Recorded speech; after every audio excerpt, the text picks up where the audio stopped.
नमस्कार दोस्तों, स्वागत है आप सभी का। काफ़ी लंबे अरसे के बाद मैं आप लोगों से आज रूबरू हो रहा हूँ, लेकिन बेहद खुशी वाला विषय लेकर आया हूँ। क्योंकि आज मैं आपको जिस तथ्य पर बात करने वाला, जिस उद्देश्य को लेकर आया हूँ, वो उद्देश्य बड़ा रोमांचित करने वाला है और मन में एक गर्व का भाव पैदा करने वाला है। उत्कर्ष का नया चैनल, शिक्षक भर्ती को समर्पित उत्कर्ष का नया चैनल आपके लिए आ चुका है। और उस चैनल के ऊपर हम शिक्षक भर्ती से रिलेटेड जितनी भी बातें हैं, जितने भी ग्रेड, चाहे first grade, second grade, third grade, REET पात्रता, मेंस, है ना, नेट, जेआरएफ, हर चीज़ का हम क्या करेंगे, है ना, तकाजा देखने वाले हैं और तैयारी को करने वाले हैं। क्योंकि महादेव की सौगंध, मुकाबला तो टक्कर का ही होगा। तो दोस्तों, आज मैं इसी चैनल की परंपरा में आपके लिए कुछ नया तथ्य लेकर आया हूँ।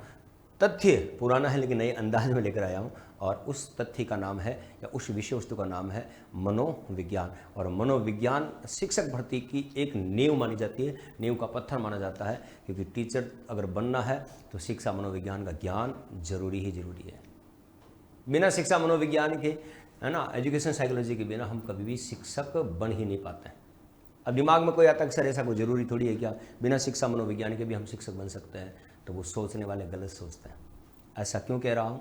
क्योंकि शिक्षा मनोविज्ञान ही एक ऐसा पावर है, एक ऐसी शक्ति है जो हमें बालक बालिकाओं की समस्याओं को जानने में, उनकी आवश्यकताओं को जानने में, उनकी व्यक्तिगत भिन्नताओं को जानने में, स्वयं को जानने में, उनके वंशक्रम और वातावरण को जानने में, उनके पाठ्यक्रम को समझने में, उनकी विषय वस्तु को समझाने में, नवीन शिक्षण विधियों का चयन करने में, शिक्षण सहायक सामग्री का चयन करने में, विद्यालय के समय सारणी का निर्माण करने में, पाठ्यचर्या का निर्माण करने में सहायता प्रदान करती है। तो शिक्षा मनोविज्ञान कोई ऐसा वैसा सब्जेक्ट तो है नहीं।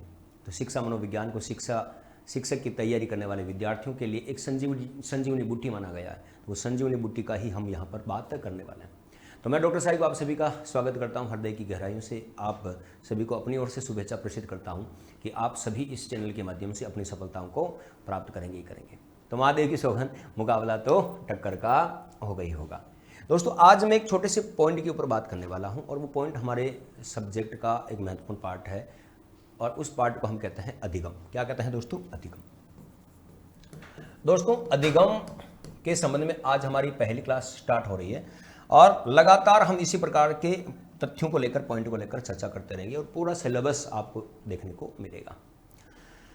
अधिगम का जो मसाला है, वो अधिगम का मसाला किस प्रकार से है और क्या चीजें इसके अंदर देखने को मिलती है। अधिगम कहते किसे? देखो, जिंदगी में हम बहुत सारी चीजें सीखते हैं, जैसे चलना फिरना, खेलना कूदना, पढ़ना लिखना, गाना पीना, सोना उठना, बैठना, नहाना धोना, ये सारी बातें हम सीखते हैं, है ना। लेकिन ये सारी बातें अधिगम नहीं है। अब दिमाग में आता है सर ये आप तो कह रहे हो चलना फिरना, खेलना कूदना, पढ़ना लिखना, गाना पीना, सोना उठना बैठना, नहाना धोना सारा अधिगम है, लेकिन फिर भी सारी बातें अधिगम में नहीं है। मैं इसलिए कह रहा हूं कि जो चीजें हम जन्म से लेकर आते हैं वो अधिगम नहीं होती। जो चीजें हम वातावरण में अभ्यास के माध्यम से, प्रयास के माध्यम से, प्रशिक्षण के माध्यम से, अनुभव के माध्यम से सीखते हैं, वही अधिगम होता है। ये याद करना। अब मैं आपको अधिगम का सरलतम रूप से परिचय करवाने वाला हूं, तो देखिएगा कि किसी स्थिति के प्रति की जाने वाली सक्रिय अनुक्रिया अधिगम कहलाती है। किसी स्थिति के प्रति की जाने वाली सक्रिय अनुक्रिया क्या कहलाती है? अधिगम कहलाती है। एग्जाम्पल के तौर पर हम बात कर लेते हैं, जैसे रीट मेंस की या सेकंड ग्रेड के बारे में बात करते हैं। किसके बारे में बात करते हैं? हम सेकंड ग्रेड के बारे में बात करते हैं। ये सेकंड ग्रेड की भर्ती आपके आने वाली है। सेकंड ग्रेड की भर्ती बात करते हैं। अब ये सेकंड ग्रेड की परिस्थिति है, ठीक है, किसकी है? एजुकेशन इन्वायरमेंट बन गया, सेकंड ग्रेड की परिस्थिति है। अब इस सेकंड ग्रेड की वैकेंसी के माहौल में, ठीक है, वैकेंसी किसकी है? सेकंड ग्रेड की वैकेंसी है। अब सेकंड ग्रेड की वैकेंसी के इस माहौल में आप अपना सब्जेक्ट तैयार करते हो। क्या करते हो? सब्जेक्ट तैयार करते हो। आप अपना जीके पेपर तैयार करते हो, आप अपनी साइकोलॉजी तैयार करते हो। इसका मतलब याद रखना, इनको आप क्या कर रहे हो? सीख रहे हो।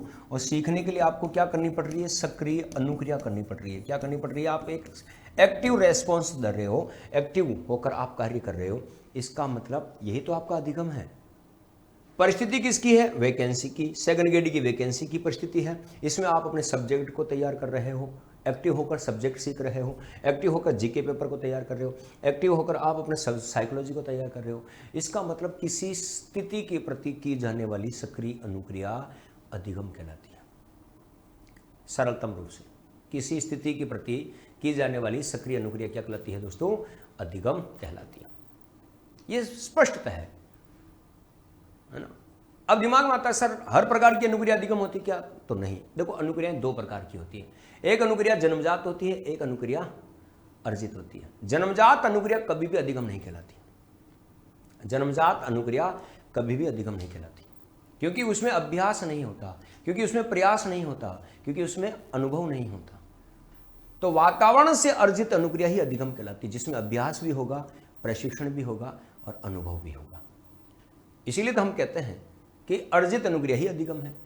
उदाहरण के तौर पर मैं आपको बता देता हूं कि हम किसी स्थिति के प्रति की जाने वाली स्थिति के प्रति अगर हम के प्रति क्या कर रहे हैं, सक्रिय अनुक्रिया कर रहे हैं, सक्रिय अनुक्रिया, तो ये क्या हो गया, अधिगम हो गया। क्या हो गया बेटा, अधिगम हो गया। अनुक्रिया कितने प्रकार की होगी? ये दो प्रकार की अनुक्रिया होगी। अनुक्रिया कितने प्रकार की होगी? दो। एक तो होती है जन्मजात। ये जन्मजात अनुक्रिया कभी भी अधिगम नहीं हो सकती, जैसे श्वास लेना, हृदय की धड़कन, ये अधिगम नहीं है। रोना, चिल्लाना, गुस्सा करना, भय, ये अधिगम नहीं है। ये जन्मजात मूल प्रवृत्ति के कारण होने वाले कार्य हैं, संवेग हैं, ये याद रखना। फिर आती है अर्जित अनुक्रिया। अर्जित अनुक्रिया ही अधिगम कहलाती है। अर्जित अनुक्रिया ही क्या कहलाती है, अधिगम कहलाती है। उदाहरण के तौर पर मैं बात बता देता हूं कि एक बंदर का या बच्चा है या एक बंदर है, आपके हाथ से छीना झपटी करके कोई खाने की चीज ले जाता है, तो यह है उसकी जन्मजात अनुक्रिया, वह उसका जन्मजात व्यवहार है, यह अधिगम नहीं है। लेकिन एक इंसान आपके सामने हाथ फैलाकर भीख मांगता है, यह उसका अधिगम है। एक छोटा बच्चा साइकिल चलाना सीखता है, यह उसका अधिगम है। बंदर का बच्चा उछल कूद करना मां की कोख से ही वो व्यवहार लेकर आया, लेकिन इंसान का बच्चा जो है वो साइकिल चलाना मां की कोख से सीखकर नहीं आया, उसने अभ्यास किया है, उसको प्रशिक्षण दिया है किसी ने। बड़े परिवार के सदस्य जो होते हैं वो सिखाते हैं, धीरे धीरे उस बच्चे को साइकिल चलाने का अनुभव होता है, तो ये अधिगम वाली बात आ जाती है। तो ये याद रखना कि जन्मजात अनुक्रिया अधिगम नहीं कहलाती, जैसे कि अर्जित अनुक्रिया ही अधिगम कहलाती। जैसे कि इंसान के द्वारा भीख मांगना, साइकिल चलाना, लिखना, पढ़ना, गाना, ये सारी चीज़ें हम सीखते हैं, तो ये अधिगम में आता है। जबकि बंदर उछल कूद करता है, ये अधिगम नहीं है। जंगल का जो राजा है, शेर जो है, वो शिकार करता है, वो उसकी सहज वृत्ति है, ये अधिगम नहीं है। लेकिन वही शेर हंटर देखकर कुर्सी पर बैठ जाता है, ये उसका अधिगम है। जब ट्रेनिंग आ जाए, जब अभ्यास आ जाए, जब अनुभव आ जाए, तो समझ लेना अधिगम की बात हो रही है। तो याद रखना, मैं वापस छोटे छोटे शब्दों में बता देता हूं कि किसी स्थिति के प्रति की जाने वाली सक्रिय अनुक्रिया अधिगम कहलाती है। किसी स्थिति के प्रति की जाने वाली सक्रिय अनुक्रिया क्या कहलाती है बेटा, अधिगम कहलाती है। अनुक्रियाएं दो प्रकार की होती है, स्वाभाविक और अस्वाभाविक, जन्मजात या अर्जित। जन्मजात अनुक्रिया कभी भी अधिगम नहीं कहलाती, जबकि अर्जित अनुक्रिया को ही हम अधिगम के नाम से जानते हैं। ठीक है दोस्तों, और ये अधिगम का पैटर्न देखने को मिलेगा। उछल कूद करना बंदर का स्वाभाविक व्यवहार है, अधिगम नहीं है। लेकिन इंसान के द्वारा जो भी कार्य करना जारी किया जाता है, वातावरण से वो नई नई बातें सीखता है, वो उसका अधिगम है। क्योंकि सीखना जन्मजात न होकर वातावरण से अर्जित प्रक्रिया है। बालक जब से पैदा होता है सीखना शुरू करता है, जब तक जिंदा रहता है तब तक सीखता है। ये उसकी अधिगम की प्रोसेस है, जिसमें अभ्यास शामिल होना चाहिए, अनुभव शामिल होना चाहिए, ज्ञान शामिल होना चाहिए, प्रशिक्षण शामिल होना चाहिए। ये सारी बातें इसके अंतर्गत आती हैं। अगर मैं आपको और सरल शब्दों में ले जाऊं तो अधिगम का जो शाब्दिक अर्थ होता है, जैसे हम इसको डायग्राम से समझें, अधिगम का एक नॉर्मल अर्थ हम समझते हैं, तो अधिगम का मतलब होता है सीखना। अधिगम का मतलब क्या होता है बेटा, सीखना। और जब हम किसी भी चीज को सीखते हैं तो हमारे व्यवहार में क्या आता है, परिवर्तन। व्यवहार में क्या आता है दोस्तों, परिवर्तन आता है। व्यवहार में परिवर्तन। लेकिन व्यवहार में परिवर्तन दो प्रकार का आता है। व्यवहार में परिवर्तन कितने प्रकार का आता है, दो प्रकार का आता है। एक होता है परमानेंट और एक होता है टेम्परेरी। अब अगर आपके व्यवहार में परमानेंट परिवर्तन हो गया, स्थायी परिवर्तन हो गया, जो बदल नहीं सकता, कभी अभ्यास किया वापस एज इट इज तरोताजा चीजें हो जाएगी, तो अगर आपके व्यवहार में स्थायी परिवर्तन हो रहा है तो हम इसे अधिगम कह सकते हैं। राइट वाला निशान आ गया तो हम इसे अधिगम कह सकते हैं। और अगर आपके व्यवहार में अस्थायी परिवर्तन हो रहा है, थोड़ी देर के लिए, कुछ समय के लिए आपके व्यवहार में परिवर्तन हो रहा है, तो हम इसे अधिगम कभी नहीं कह सकते। ठीक है, अब आपके व्यवहार में अगर स्थायी परिवर्तन आ रहा है, अगर आप किसी भी चीज को सीख रहे हो, आपका किसी चीज को सीखना हुआ है और आपके व्यवहार में परिवर्तन हुआ है और वो परिवर्तन स्थायी है, तो वो अधिगम है। अब आपके व्यवहार में स्थायी परिवर्तन तीन चीजों की वजह से ही हो सकता है। इसका मतलब अधिगम हम तीन चीजों की वजह से करते हैं। सबसे पहले तो आपको किसी भी चीज का क्या मिला हो, या आपने किसी चीज के लिए क्या किया हो, किसी भी चीज को सीखने के लिए क्या किया हो, अभ्यास किया हो। किसी भी चीज का आपको क्या मिल गया हो, प्रशिक्षण मिल गया हो। क्या मिल गया हो, प्रशिक्षण मिल गया हो। या आपको किसी भी चीज का क्या हो चुका हो, अनुभव हो चुका हो। क्या हो चुका हो बेटा, अनुभव हो चुका हो। स्थायी परिवर्तन, स्थायी परिवर्तन अगर आपके व्यवहार में है तो वो अधिगम है। और वो स्थायी परिवर्तन कितनी चीजों की वजह से आएगा, 3 चीजों की वजह से। आपने किसी भी कार्य को करने का अभ्यास किया हो, किसी भी विषय वस्तु को सीखने का अभ्यास किया हो, आपको उस कार्य का प्रशिक्षण मिला हो, आपने उस कार्य का अनुभव कर लिया हो, तो ये स्थायी परिवर्तन। अब इसको मैं एक पर्टिकुलर शब्दों में अगर पिरो दूं तो क्या बन जाता है कि अभ्यास, अनुभव एवं प्रशिक्षण के परिणाम स्वरूप अभ्यास, अनुभव एवं प्रशिक्षण के परिणाम स्वरूप व्यवहार में अपेक्षाकृत स्थायी परिवर्तन की प्रक्रिया अधिगम कहलाती है। अभ्यास, अनुभव एवं प्रशिक्षण के परिणाम स्वरूप व्यवहार में अपेक्षाकृत स्थायी परिवर्तन की प्रक्रिया। स्थायी परिवर्तन का मतलब वो चीज परमानेंटली आ जाएगी, हम उसे बोलेंगे नहीं। हमने अक्षर ज्ञान बचपन में सीखा था, आज दिन तक है। साइकिल चलाना बचपन में सीखा था, आज दिन तक है, क्योंकि हमने अभ्यास भी किया, हमने प्रशिक्षण प्राप्त किया, अनुभव प्राप्त किया। देखो मैं आपको एग्जांपल के तौर पर ही बताता हूं। अब जब पहली बार स्कूल में जाते हैं तो टीचर हमारे बोर्ड के ऊपर कोई अक्षर लिखता है, और इस अक्षर को लिखने के बाद शिक्षक हमें कहता है कि आप भी ऐसा लिखो। तो हम हमारी स्लेट के ऊपर क्या लिखते हैं, पहला दिन पहली बार, तो हम ऐसी ऐसी लाइनें बना देते हैं। हमसे ये अक्षर, सीधा सा सिंपल सा दिखने वाला अक्षर भी हमसे नहीं लिखा जाता, लेकिन हम प्रयास करते हैं। इसका मतलब हमने लिखने का प्रयास किया लेकिन हमसे नहीं लिखा गया। फिर टीचर की नज़र इसके ऊपर अगर पड़ती है तो टीचर हमसे नाराज होता है और हमें डांट कर कहता है कि मिटा इसको। तो हम इसको क्या कर देते हैं, मिटाते हैं। और मिटाने का तरीका आप अपने अच्छे से जानते भी हो, ठीक है, मिटाने का तरीका आप अच्छे से जानते भी हैं। अब शिक्षक की नजर पड़ी थी, शिक्षक ने डांटा और हमसे वो पहले वाली जो लाइनें, आड़ी तिरछी जो लाइनें थी, वो तीर से हमसे मिटवा दी और हमने लाइनें मिटा दी। फिर शिक्षक ने हमारा क्या पकड़ा, हाथ पकड़ा, ये ऐसे हाथ पकड़ा और ऐसे हाथ पकड़कर हमसे क्या करवाया, एक शून्य बनवाया, 0 बनवाया। इसके नीचे एक शून्य और बनवाया जिससे ये भी 0 हो गया। और फिर क्या कहा कि इसके पीछे पूंछ खींचो। फिर हाथ पकड़कर खड़ी पूंछ और खिंचवाई, और फिर हमसे क्या कहा कि इसको आगे से मिटा दो। बोलो, हमने इस प्रकार से एक अक्षर बनाना सीखा, ठीक है। तो वही ये क्या हो गया, हमारा अभ्यास। टीचर ने हमारा हाथ पकड़कर हमसे क्या करवाया, अभ्यास करवाया। टीचर ने हमें इस अक्षर को लिखने का क्या दिया, प्रशिक्षण। तो धीरे धीरे हमें इस चीज़ का क्या हो गया, अनुभव। बोलो, ये चीज़ हमारे व्यवहार में हमेशा हमेशा के लिए लागू हो गई। बोलो, ये क्या है, अधिगम। मतलब सीखना जन्म से हुआ, नई नई बातें सीखी, जैसे जैसे आयु बढ़ेगी नई नई बातें आएगी, परमानेंट हमारे व्यवहार में रहेगी। इसका मतलब वो क्या है, अधिगम। तो अभ्यास, अनुभव एवं प्रशिक्षण के परिणाम स्वरूप व्यवहार में अपेक्षाकृत स्थायी परिवर्तन की प्रक्रिया ही अधिगम कहलाती है। दोस्तों, 3 चीजें हैं तो इसका मतलब अधिगम है। लेकिन अगर आपके व्यवहार में कुछ देर के लिए परिवर्तन हुआ है, अस्थायी परिवर्तन हुआ है, तो उसे हम अधिगम कभी नहीं कह सकते। अगर आपके व्यवहार में अस्थायी परिवर्तन कब कब होता है या किसकी वजह से होता है, अगर आप सुबह से लेकर कार्य कर रहे हो, थक गए हो, थकान, आप शारीरिक रूप से भी थक चुके हो, आप मानसिक रूप से भी थक चुके हो, तो आपके व्यवहार में कुछ देर के लिए असहजता आ जाएगी, परिवर्तन आ जाएगा। आप नॉर्मल शांत रहने वाले इंसान हैं, लेकिन थके हुए हो तो आपकी किसी से बात करने की इच्छा भी नहीं होती, असंवेदनशीलता आ जाती है ना, अति चिड़चिड़ापन वाली बात आ जाती है। आदमी जब ऑफिस जाता है ना, सुबह सुबह कड़क नोट की तरह जाता है, बिल्कुल टाई बूट सूट वगैरह लगा जाता है। लेकिन जब शाम को आता है ना, काम से थक कर हार कर फिजिकली और मेंटली जब वो थक जाता है ना, तो ऐसा लगता है उस कड़क नोट को किसी ने मसल दिया। जब वो घर पे आता है, बैठता है, तो उसमें इतनी भी हिम्मत नहीं होती कि वो पत्नी पानी का गिलास लेकर आती है, उसको उठा भी ले और पानी पी ले। वो यही कहता है, रख दे यहाँ। बच्चे पास में आते हैं तो बात करने की इच्छा नहीं होती। क्यों? क्योंकि उसका व्यवहार बदल गया। क्यों बदला?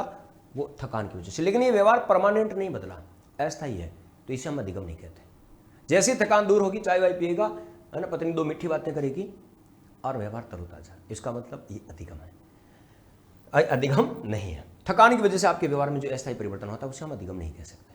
थोड़ी देर के लिए व्यवहार बदल रहा है। अगर आपकी तबीयत खराब है, बीमार हैं आप, बीमारी के कारण आपके व्यवहार में अगर अस्थायी परिवर्तन हो रहा है, इसे भी हम अधिगम नहीं कह सकते। जब तबीयत खराब हो, मान लेते हैं किसी को बुखार आ गई, क्या आ गई, बुखार आ गई। अब बुखार के कारण आपकी तबीयत ज़्यादा खराब, बुखार की वजह से आपका व्यवहार बदल गया, चिड़चिड़ा बेचैनीपन आ गया, किसी से बात करने की इच्छा नहीं है, आप हैं कर रहे हो, तो ये 2 या 3 दिन जब तक तबीयत खराब रहेगी तब तक आप किसी से बात करने की इच्छा नहीं रखते हैं, लेकिन फिर वापस जैसी तबीयत ठीक होगी वापस नॉर्मल व्यवहार। इसका मतलब ये अधिगम नहीं है। अगर आपने मादक पदार्थों का सेवन कर लिया हो, किसका बेटा, मादक पदार्थों का सेवन कर लिया हो, तो आपके व्यवहार में अस्थायी परिवर्तन आएगा। अल्कोहल अंदर, 2 पैक अंदर, अंग्रेजी बाहर, आदमी न जाने कौन कौन सी कैसी कैसी बातें करने लगता है, तो इसे हम अधिगम नहीं कह सकते। जैसे नशा उतरेगा आदमी पहले जैसे ही हो जाएगा, इसका मतलब इसे हम कभी भी क्या नहीं कह सकते, अधिगम नहीं कह सकते। ये सारी बातें इसके अंदर ध्यान करिए। फिर दोस्तों हम बात करते हैं कि परिपक्वता, किसके कारण बेटा, परिपक्वता। और परिपक्वता के कारण भी अगर आपके व्यवहार में अस्थायी परिवर्तन आ रहा है तो उसे अधिगम नहीं कह सकते। परिपक्वता में अभ्यास शामिल नहीं होता है, अनुभव शामिल नहीं होता है और प्रशिक्षण शामिल नहीं होता है। परिपक्वता आंतरिक विकास की प्रक्रिया, बालक जैसे जैसे बालक की उम्र बढ़ेगी उसकी परिपक्वता का विकास होगा, उसमें मैच्योरिटी आएगी, समझदारी आएगी और बालक का व्यवहार बदलता ही रहता है। इसका मतलब इसके कारण भी अस्थायी परिवर्तन ही होता है, तो इससे भी हम अधिगम नहीं कह सकते। आपको शिक्षक भर्ती परीक्षा में 30 जुलाई को जो पेपर हुआ है, जो रद्द वाला पेपर था 30 जुलाई को, है ना, उसमें एक पेपर में प्रश्न पूछा जा चुका है। निम्नांकित में से असत्य कथन का चयन कीजिए। असत्य कथन क्या था और क्या ऑप्शन दिया था, तो ऑप्शन ये था और गलत ऑप्शन का चयन करना था कि अभ्यास क्या था कि थकान, बीमारी, मादक पदार्थ और परिपक्वता के कारण व्यवहार में अपेक्षाकृत अस्थायी परिवर्तन अधिगम कहलाता है, तो अधिगम नहीं कहलाता। ये असत्य कथन को छांटना था, तो यहाँ से प्रश्न हुआ है। तो अधिगम का मतलब क्या हुआ, तो याद रखें, अतः विशेष अर्थ में हम इसको क्या समझते हैं, ठीक है, स्पेशल टारगेट हम करते हैं। विशेष शब्दों में या विशेष अर्थ में क्या समझ सकते हैं कि अभ्यास, अनुभव एवं प्रशिक्षण के परिणाम स्वरूप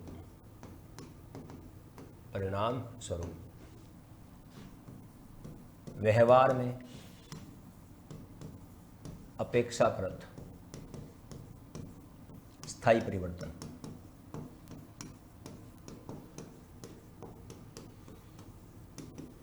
अधिगम कहलाता है। क्या कहलाता है, अधिगम कहलाता है। जबकि, ठीक है, जबकि थकान, परिपक्वता, मादक पदार्थ एवं बीमारी के कारण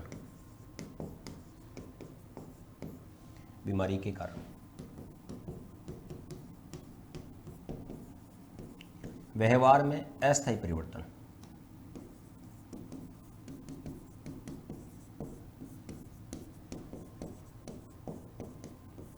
अधिगम नहीं कहलाता। तो ये सारा मामला आपको इस प्रकार से ध्यान में रखना, जिस क्रिया में अभ्यास हो, जिसमें अनुभव हो, जिसमें प्रशिक्षण हो, वही अधिगम है। स्थायी परिवर्तन हो, वही अधिगम। इन चीज़ों की वजह से आपको कभी भी अधिगम, अगर आपके व्यवहार में इन चीज़ों की वजह से परिवर्तन हो रहा है तो इसे हम कभी भी अधिगम नहीं कह सकते। अब दोस्तों अधिगम का एक बेसिक अर्थ ही आपके लिए परफेक्ट है और सफिशिएंट है। अब हम अधिगम की कुछ परिभाषाओं के ऊपर चलते हैं। दोस्तों अधिगम की परिभाषाओं में अगर मैं आपके सामने बातें रखूं तो अधिगम की परिभाषा है,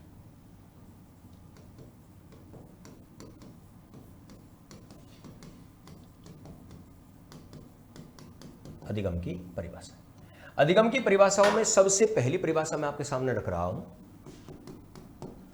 मर्शेल के अनुसार। किसके अनुसार दोस्तों, मर्शेल के अनुसार। एक साइकोलॉजिस्ट आते हैं मर्शेल, और मर्शेल ने क्या कहा इस बात को अच्छे से समझना, सीखने के ऊपर बात करते हैं।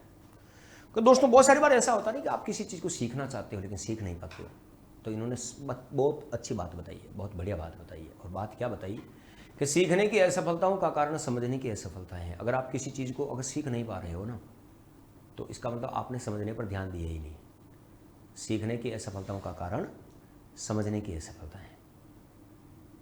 परफेक्ट बात ध्यान करनी है कि सीखने की असफलताओं का कारण समझने की असफलता है ना। सीखने की असफलताओं का कारण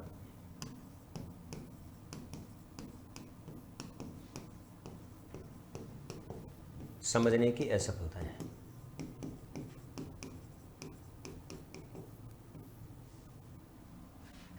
सीखने की असफलताओं का कारण क्या है? समझने की असफलता है। बोलो निम्न परिभाषा का संबंध किससे? मार्शल से। आप किसी, याद रखना, अगर आप किसी भी चीज़ सब्जेक्ट को नहीं सीख पा रहे हो, अगर आप कोई विषय वस्तु नहीं समझ पा रहे हो, कोई बात नहीं समझ पा रहे हो, इसका मतलब आपने उस बात को समझने पर ध्यान नहीं दिया, उस बात के हर पहलू पर फोकस नहीं किया। जब तक आप किसी बात के हर पहलू पर फोकस नहीं करेंगे तब तक आप सीख नहीं सकते। तो ये सारी बातें आपको इसमें ध्यान रखनी। दूसरी परिभाषा मैं आपके सामने रख रहा हूं मेयर के अनुसार। किसके अनुसार दोस्तों? मेयर के अनुसार। मेयर साफ साफ शब्दों में कहता है कि अधिगम, अभ्यास, अनुभव एवं ज्ञान के परिणाम स्वरूप व्यवहार में स्थायी परिवर्तन की प्रक्रिया है।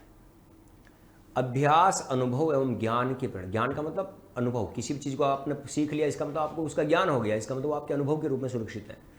अभ्यास, अनुभव एवं ज्ञान के परिणाम स्वरूप व्यवहार में स्थायी परिवर्तन की प्रक्रिया है। क्या है? तो अधिगम। अधिगम,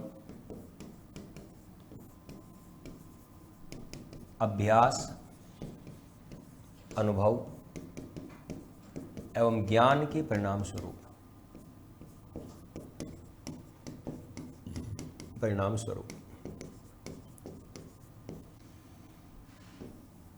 व्यवहार में स्थायी परिवर्तन की प्रक्रिया है।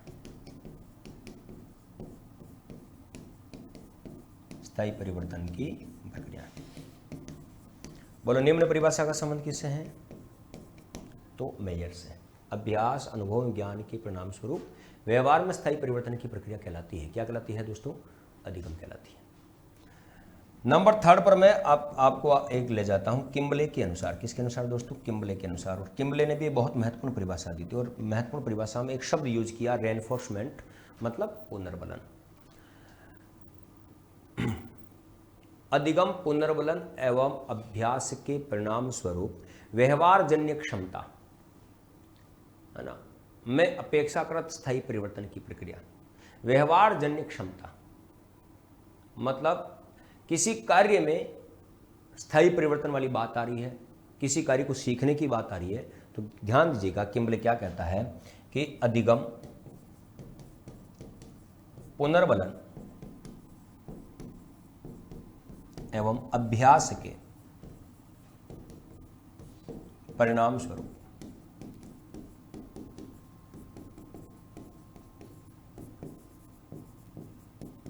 व्यवहारजन्य क्षमता, ठीक है, व्यवहारजन्य क्षमता, कार्य करने की क्षमता से मतलब है यहां पर में व्यवहारजन्य क्षमता में अपेक्षाकृत स्थायी परिवर्तन की प्रक्रिया है।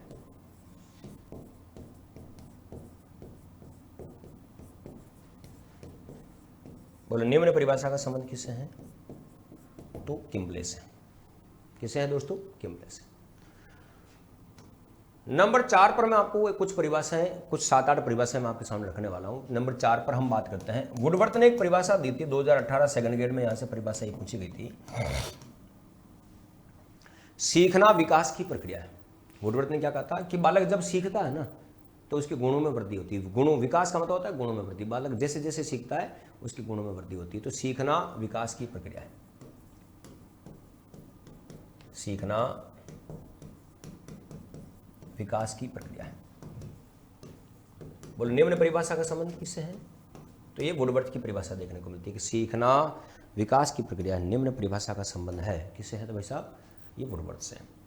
नंबर 5 के ऊपर अगर हम बात करते हैं तो याद रखना गिलफोर्ड की परिभाषा, बड़ी फेमस परिभाषा है। और गिलफोर्ड क्या कहता है, अच्छे से समझिएगा, कि व्यवहार द्वारा व्यवहार में परिवर्तन ही अधिगम कहलाता है। व्यवहार द्वारा व्यवहार में परिवर्तन ही अधिगम कहलाता है। हम जिसकी संगति में रहते हैं उसकी संगति का असर हमारे ऊपर पड़ता ही पड़ता है। अच्छे लोगों की संगति में रहेंगे तो अच्छे लक्षण आते हैं, अच्छे गुणों का विकास होता है, और गलत लोगों की संगति में रहते हैं तो गलत लक्षणों का ही विकास होता है। हमारे राजस्थान के अंतर्गत एक बात कही जाती है कि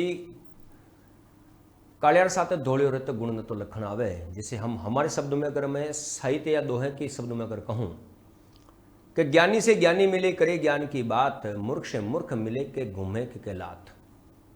कि ज्ञानी से ज्ञानी मिले करे ज्ञान की बात, और मूर्ख से मूर्ख मिले तो के घुमा के लात। इसका मतलब हर व्यक्ति अपने जैसे कोई ढूंढता है, और जिसकी संगति में रहता है उसकी संगति का असर उस पर आता ही आता है।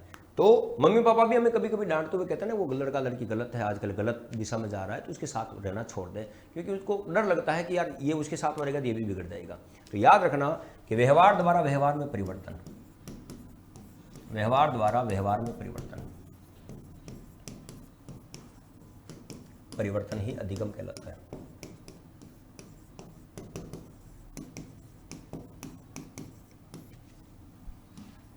व्यवहार द्वारा व्यवहार में परिवर्तन ही क्या कहलाता है बेटा? अधिगम कहलाता है। बोलो निम्न परिभाषा का संबंध किससे? तो गिलफोर्ड से। एक फेमस परिभाषा आपको मैं एलिस क्रो और लेस्टर डी क्रो की परिभाषा बता देता हूं। एलिस क्रो और लेस्टर डी क्रो, ये दोनों साइकोलॉजिस्ट अलग अलग हैं, याद करना। एलिस क्रो और लेस्टर डी क्रो क्या कहता है? क्रो एंड क्रो ने क्या कहा था कि अगर किसी भी कार्य को करने की आदत लग जाए, अगर आपको किसी भी विषय वस्तु का ज्ञान प्राप्त हो जाए, ठीक है, आदत, ज्ञान एवं अभिवृत्ति, अभिवृत्ति का मतलब होता है नजरिया, अभिवृत्ति एटीट्यूड में वृद्धि की प्रक्रिया, में वृद्धि की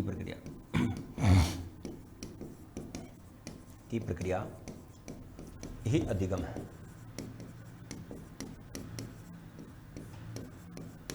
ठीक है, आदत, ज्ञान, अभिवृत्ति में वृद्धि की प्रक्रिया ही अधिगम। अभिवृत्ति का देखो, आदत का मतलब हैबिट, किसी कार्य को बार बार एक ही रूप में दोहराने पर स्वचालित प्रक्रिया आदत कहलाती है। किसी कार्य को बार बार एक ही रूप में दोहराने पर स्वचालित प्रक्रिया कहलाती है। क्या कहलाती है? आदत कहलाती है। किसी विषय वस्तु का संपूर्ण जानकारी प्राप्त होना ज्ञान है।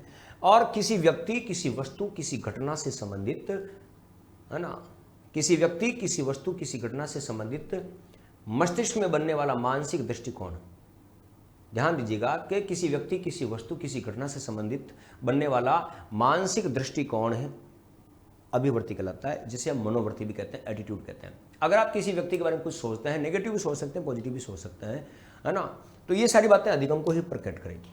तो किसी व्यक्ति, किसी वस्तु, किसी घटना से संबंधित बनने वाला मानसिक दृष्टिकोण क्या कहलाता है? अभिवृत्ति कहलाता है। तो अगर आपकी एटीट्यूड में वृद्धि है, आपकी अभिवृत्ति में वृद्धि है, नजरिए में वृद्धि है, आपको नॉलेज है, आपको किसी चीज की आदत हो चुकी है, इसका मतलब आपने क्या कर लिया? उसका अधिगम कर लिया। तो क्रॉन करो क्या कहता है? आदत, ज्ञान, अभिवृत्ति में वृद्धि की प्रक्रिया अधिगम कहलाती है। फिर दोस्तों हम बात करते हैं क्रॉनबेक के अनुसार, और इन्होंने बड़ी फेमस परिभाषा दी कि अनुभव के परिणाम स्वरूप, अनुभव के परिणाम स्वरूप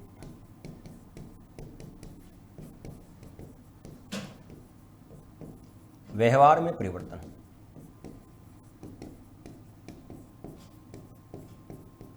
अधिगम कहलाता है।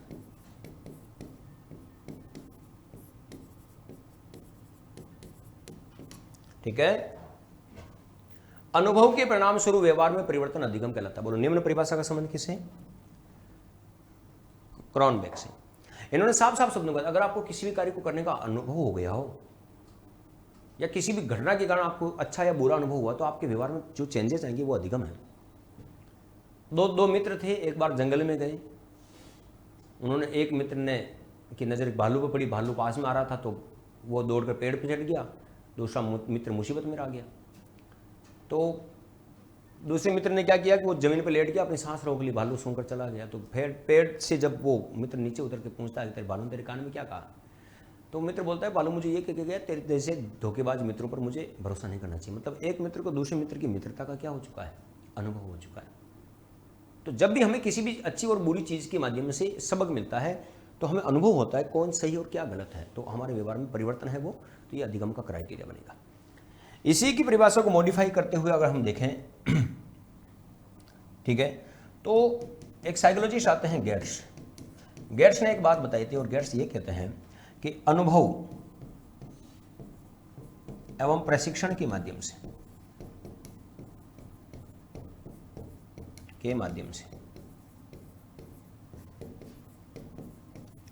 व्यवहार में परिवर्तन ही अधिगम है।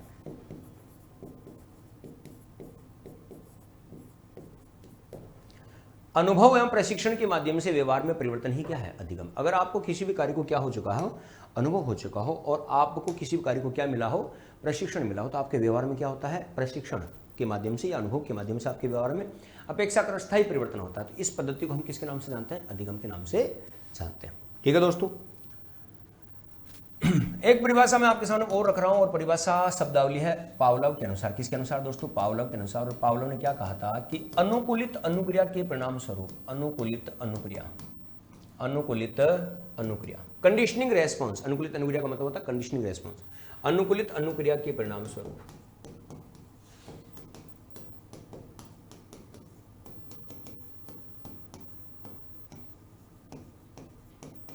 व्यवहार में परिवर्तन, परिवर्तन ही अधिगम है। अनुकूलित अनुक्रिया के परिणाम स्वरूप व्यवहार में परिवर्तन ही क्या बेटा? अधिगम है। बोलो निम्न परिभाषा का संबंध किससे देखने को मिलेगा? तो ये पावलोव से देखने को मिलेगा। ठीक है, तो हर चीज का अपना अपना एक महत्व होता है। एक परिभाषा मैं आपके सामने और रख रहा हूं 10 नंबर पर, स्किनर की बड़ी फेमस परिभाषा है, लगभग हर एग्जाम में पूछी जाती है कि अधिगम व्यवहार के अर्जन में उत्तरोत्तर उन्नति की प्रक्रिया है। अधिगम व्यवहार के अर्जन में, व्यवहार के अर्जन का मतलब कार्य करने की क्षमता में, सीखने की क्षमता में, अधिगम व्यवहार के अर्जन में उत्तरोत्तर उन्नति की प्रक्रिया है, उन्नति की प्रक्रिया है। बोलो निम्न परिभाषा का संबंध किससे? स्किनर। जैसे जैसे बच्चा सीखता है, जैसे जैसे बालक सीखता है, उसके कार्य करने की क्षमता में निरंतर क्या होती रहती है? वृद्धि होती रहती है, उसके व्यवहार में स्थायी परिवर्तन आता रहता है। तो ये सारी बातें किससे संबंधित होगी बेटा? अधिगम से संबंधित। तो आज के संबंध में हमने, आज की इस छोटी सी कक्षा की अंतर्गत हमने अधिगम का अर्थ, परिचय और उसकी कुछ परिभाषाओं पर बात की। आगे वाली क्लास में हम बहुत जल्दी मिलते हैं और नई विषय वस्तु को लेकर आते हैं, जिसमें हम अधिगम की प्रमुख विशेषताएं, अधिगम की वक्र, लर्निंग कर्व, अधिगम की के ट्रांसफर से संबंधित बातें करेंगे। अधिगम के सिद्धांतों पर हम लंबी चौड़ी बातें करेंगे। एक एक पॉइंट के ऊपर विस्तार पूर्वक बातों के साथ में नई नई जानकारी मैं आप लोगों के लिए लेकर आऊँगा। तो मिलते हैं एक नई जानकारी के साथ में। तो उत्कर्ष के इस शिक्षक भर्ती के समर्पित यूट्यूब चैनल को सब्सक्राइब करें और ऑल नोटिफिकेशन का मोड ऑन करें, जिससे कि आपको संपूर्ण जानकारी, हर कक्षा की जानकारी आपको समय पर मिलती रहे। तो इन्हीं शब्दों के साथ में आप मुझे आज्ञा दीजिए और मिलते हैं बहुत जल्दी। आपका अपना डॉक्टर साइको का साथ बना रहे, विश्वास कायम रहे और नई बातों की आप चिंता न करें, मैं आपके साथ हूं। तो देखते हैं ये हमारा सफ़र कहां तक चलता है। Thank you.